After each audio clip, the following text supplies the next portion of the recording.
What's good, you guys? Welcome back to another episode of Weekly Outlook.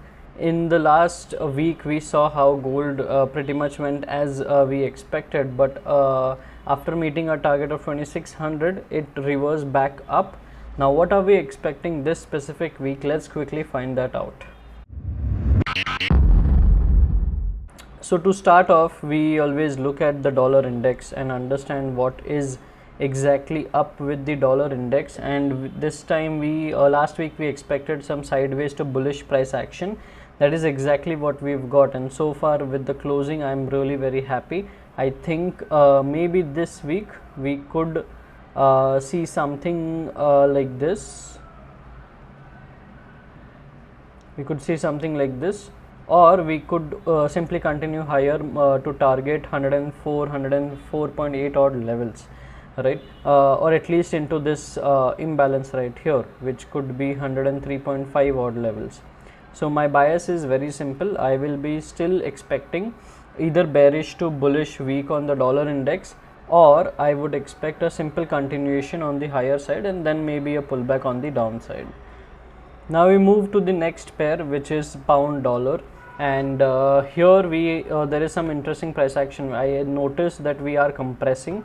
If I open the weekly time frame, we pretty much managed to close bearish, so there is a very good chance we might just continue below and target 1.29 odd levels, which is this low right here.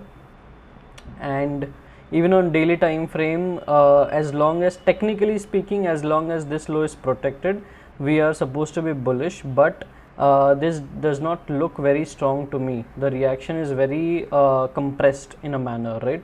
So I would be still looking for shorts ideally if given a chance. My shorting range could be approximately this zone, right? I would expect something like this to play out. Of course, if we breach this, then there's a very good chance we might just continue higher. Next up we have Euro USD. Very similar anticipation played out, picture perfect. Now we can expect one more sweep of this low and then maybe a pullback on the higher side. Let's see what do we have on a daily time frame. So on a weekly time frame on Euro USD, I do have some volume imbalance right here, which is a good sign that we might reverse from there if price retraces all the way back up into that. So that's one possibility. Second, I have a very clean target on the sell side right here. So yeah, I would still hold the same bias of bullish to bearish week potentially on euro dollar. And now finally we have gold. So even with gold, very similar, very beautiful price action. If I were to go on a weekly time frame, you can see 1 to 3 weeks we have managed to close around 2650 odd levels, right? So, and this is even after getting all the liquidity from this specific imbalance. So idea is very simple. Technically this does look bullish.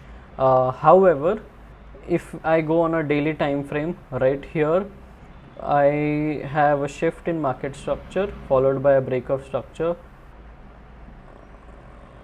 So as long as this high is protected, if we further refine it on a 4-hour time frame,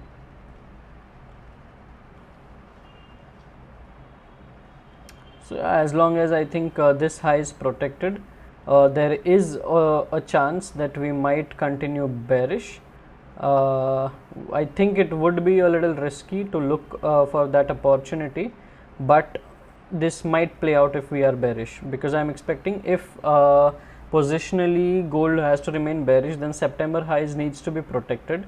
So as long as a daily close does not happen above 2685, I would still look, or even a 4-hour close does not happen above 2685, I would be open to the opportunity or to the view that gold might correct all the way down again, preferably into 2650 odd levels. If I go here and simply look at this, we do have this daily support, this previous resistance which needs to be tested, right? So that's pretty much my anticipation, and once we cross this or any H4 closes above that, then I think 2720, 2750 odd levels would be very easy targets to expect in the coming week. So yeah, that would be 2770 odd levels and 2740 odd levels.